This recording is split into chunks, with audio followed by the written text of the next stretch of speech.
Michelle, why don't you kick us off? Tell us a little bit about how this show started, how the genesis of it. The show kind of originated basically me trying to figure out what I wanted to see. I find that kind of a helpful way to create things. And it began a little bit from, I guess, Vampire on Wii. I've done a lot of fantasy and really enjoy it, but I was interested in getting into other areas of the spec fiction world. And I thought having fun in space was something that was long overdue, and that's basically something that Killjoys offers. A lot of fun, a lot of space. Great. And Aaron, can you contrast this role with Steve Jinks from Warehouse 13? I could try to, yeah. First, guys, hi. How's it going? Okay. Not the reaction that's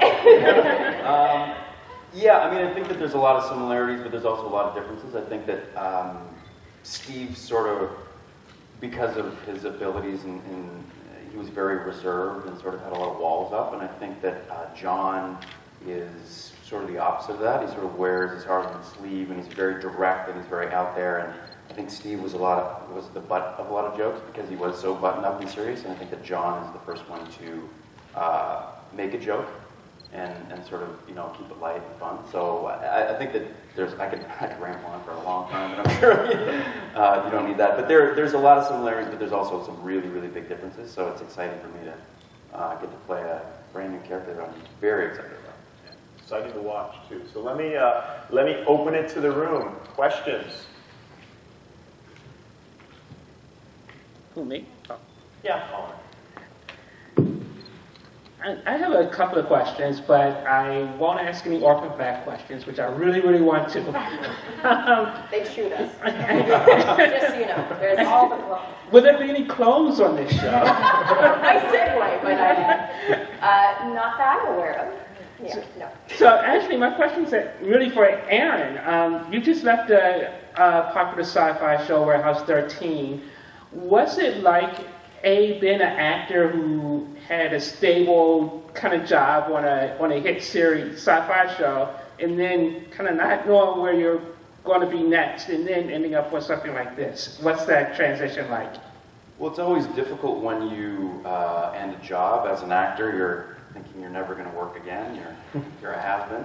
But I really enjoyed my stint on Warehouse 13. It was amazing, and sort of finishing. You don't know exactly where you're going to end up, and I think part of me wanted to try something different and do something different. So I ended up doing a pilot for like a cop show, and it was fine. It didn't end up getting picked up, and then when this show came along, I started doing it and realized, like, why does anybody want to do anything other than sci-fi or fantasy or something? Because it's so much more exciting and fun to do something like this. You get to create a world, you know, like in this show there's like a whole culture and different language, you know, like sort of the way we speak and stuff like that. We're, you know, like just creating this whole thing is so much more exciting than doing, you know, a regular sort of show. So it's always difficult and you're never sure where you're going to go, but I was very, very happy to end up back in sci-fi, doing a sci-fi show. It is, honest to God, way more fun than anything else. Then you get to come and hang out with us every year. Yeah, plus you get the benefit of this one still has sort of a criminal cop show kind of element. Well, that's, yeah, actually sort of, there is a sort of a procedural element in the fact that we get warrants for these bounties basically at the beginning of every show, and then we have to fulfill that. So there, yeah, we're kind of, except for we're not like boring cops. No, you get a spaceship. Yeah, we get a spaceship and space guns. Yeah, so what more could you ask for? Hi, Brian O'Neill with Syfy Store. A couple readers sent me these questions, but they're similar, so I'll just combine them.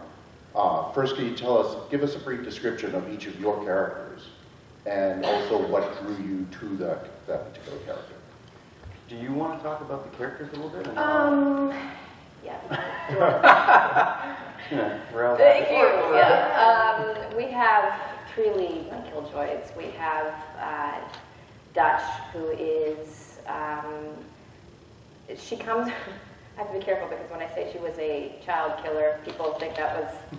She doesn't kill children. She was at the Dark Show. She was a child who had her roots in assassination. learning her skills. And so she comes to our world slightly damaged and trying to sort of put her backstory to rights. Davin is John's brother. John is Aaron. Played by Yes, played. And the two brothers have been estranged. So John and Dutch have been partners for about 6 years when John's estranged brother Davin comes back into the fold. And it sort of mixes up what had otherwise been a really solid duo and forces them to sort of navigate how to become a trio. And as far as being drawn to the show, I think for me, the pedigree of everybody involved, Michelle, like I'd done Lost Girl and I had a little recurring part on that and really enjoyed that show. And also, yeah, Temple Street, you guys from Orphan Black, I mean, those are two very successful, interesting shows. So when you hear that those people are getting together to do something, it automatically piques your interest. Also, when I first auditioned for the show, I hadn't read the script, but there was a scene that, like very sort of preliminary auditioning things. And I remember just reading the scene and playing the scene and being like, oh, I think I want to do this. And then when I got the first script and got a chance to sort of read stuff, I was like, oh yeah, this is definitely going to be good. But when you read one scene and there's so much going on and the tone of it is so much fun and there's so much going on that you're onto something, and that doesn't happen often. So even from the very beginning, I was very excited to. No, you don't know this, I don't think. But when I did that Bible, sometimes when you're doing a Bible to sell your show, you sort of give a visual of what you're thinking in terms of the actor, not that person per se, but kind of their persona, their energy, what they might bring. You were John. Really? You were John. She's saying we used your photo. Well, God, I hope I'm not disappointed. No, it's amazing. It kind of exceeded everything. So that's a good Oh, awesome! Wow. growing. I'm glad I didn't know that before. That Yes. was like a lot of strange A little bit of pressure. Oh, yeah. Or if you didn't get the gig, you're I'd like, have I really had that one nailed. It was literally my Ashmore move. type, Yeah. Yeah. It had an Ashmore type. Yeah. Is Sean Ashmore available? Yeah. Well, interesting. I did not know that. That's cool. Aaron, can you tell us a little bit about some of your favorite gadgets and weapons you're going to use on the series? Yeah, well, I get to sort of work with, I'm sort of, I don't know if I'd be the tech guy. I mean, in a way, yeah, I'm definitely proficient at some of the technical stuff. But I think probably my favorite sort of techie thing on the show is our spaceship. And her name is Lucy. And I think that's sort of one of the coolest things because in a lot of ways she is the fourth character in our sort of group. And I didn't really realize that. I mean, I sort of thought about it, but the further we get into the show, the more she's just sort of always there. She's always a constant. And there's almost a level sort of now, like just a little bit of a personality in a way that's sort of starting to come out. So I really enjoy that idea of the ship, of Lucy, and sort of seeing where that can go and working with her. And it looks amazing too, the spaceship. Like when you get to sit in a chair, and I get to fly most of the time too. So the first time I did that was pretty incredible. I felt like a space captain, which is pretty sweet. We also have a lot of amazing weapons that we get to use, and that you can tell that they're guns. They look like that, but they're sort of modified to look slightly futuristic and a little bit different. So that's pretty amazing. All that stuff. And again, I don't want to give too many story points away and stuff, but there is lots of sort of futuristic little toys and gadgets that we get to play with. Every episode, there's something new. Yeah. And I think what's really cool is that it is futuristic in a way, but it's not so far out of the realm of possibility that does, on some level, still feel grounded, which is fun to work with because then it's a little bit easier to sort of relate to and use. So yeah, it is constantly really cool stuff. But the ship, it's all about Lucy. You're biased because you're Lucy's favorite. Well, Yeah. it's my sweetheart. Yes. Well, it actually looks like, based on the clip. Hi, Aaron. Hey, how are you? Good, how are you? Good to see you. It looks a little bit like there's tonally sort of similar to Firefly, if I can go there, is it's fun, playful, it's got a little bit of grit to it based on what I am seeing. Would that be a pretty fair comparison? And also, how much badassery is involved in the show? Is there a high level of badassery? All of it. We're Just all of it. badass. What do you got? We're definitely full of badassery. I'm not a Firefly expert, so I don't want to sort of make a running list of differences. I think that tonally, I think you're right. I think they definitely sort of live in a neighborhood. They have similar personality because they both have fun. And I think the main difference would be we aren't at all Western, and also that I think a lot of shows are driven basically by their protagonist, and I think that Mal, who from everything I've seen is an amazing character, is still very different from our Dutch, who is a young female who is sort of full of the badass, but in a very distinctive way. And we, Killjoys basically are a hybrid form of law enforcement. So they are still a little bit sort of working for the man. They're trying to figure out their way in terms of how they conduct themselves, how they are able to go after their warrants without being entire renegades. They have a system that they have to work within. And I think that those are probably some of the cardinal differences.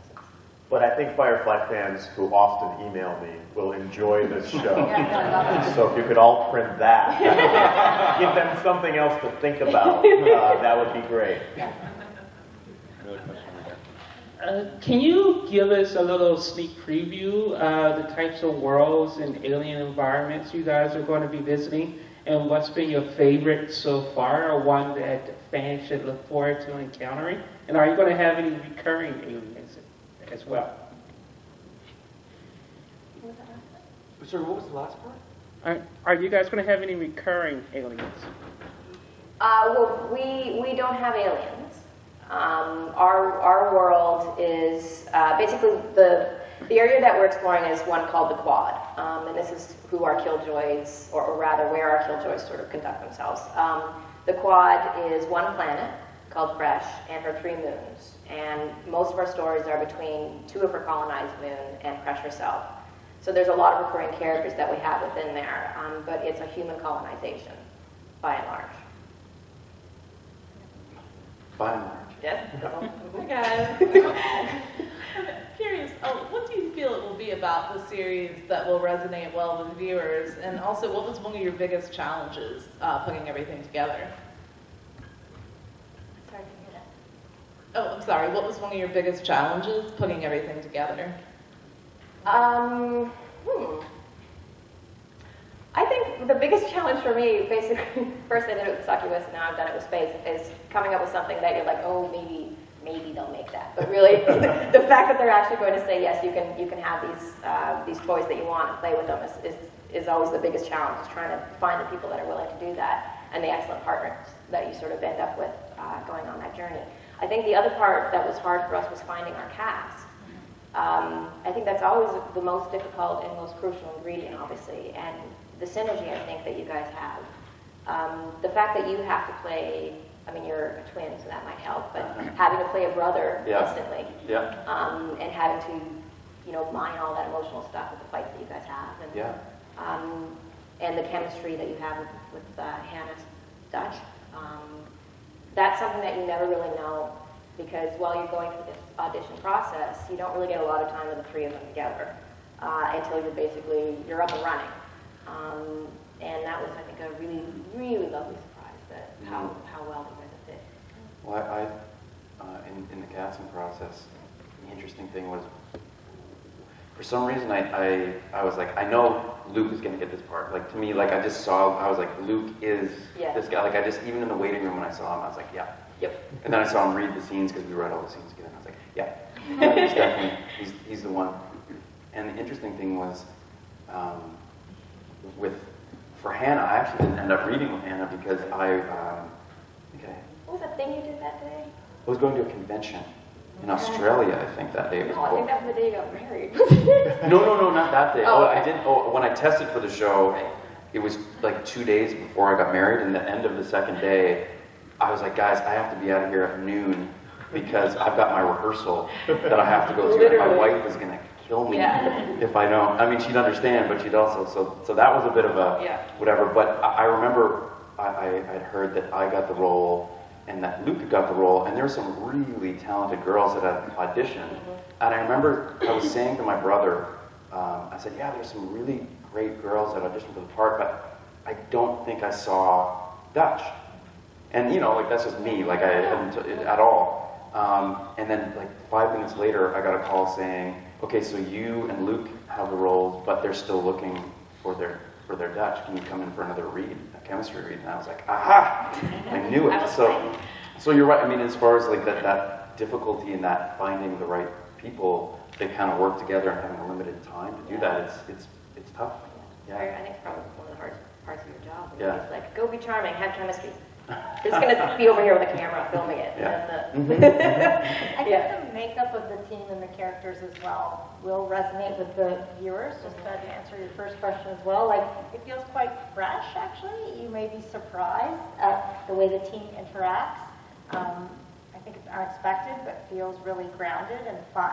And as they try to find their way, I think that's a great journey to go on. As they try to find their way working together as Killjoys, it's a gas. Do people say it's a gas anymore? Just start bringing it back. They do in Orlando. Yeah, okay, good. We got time for one more question, guys.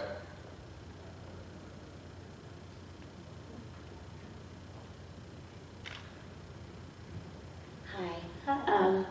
Orphan Black and Lost Girl both have strong female characters, and this show seems to kind of be going in that way. Can you talk a little bit about how we have great, strong female characters on television and how this show can play a role into that? I think that that's sort of one of the things that I've always loved about genre or spec fiction is you get to go places that you don't normally get to go, obviously, in your life and sort of experience nothing but endless possibilities. But a lot of times those stories are told through a very similar confined lens. The protagonist sort of looks the same, sounds the same a little bit. And for me, while I enjoy watching that stuff, when the voices come out of me, I prefer a character that maybe might have been the sidelines of a different show, that I can now see what is their world like, what is their experience like. Often I've done that through a female. And for me, what's important is just a lot of what I've ended up doing with these 2 shows so far is sort of focusing on second families. You know, what it is like when you've left that and you've made your own new home, whether, you know, for some people it might be their college show. For me, it ends up, you know, with Faye or in space. But it's trying to see what it's like to form that unit.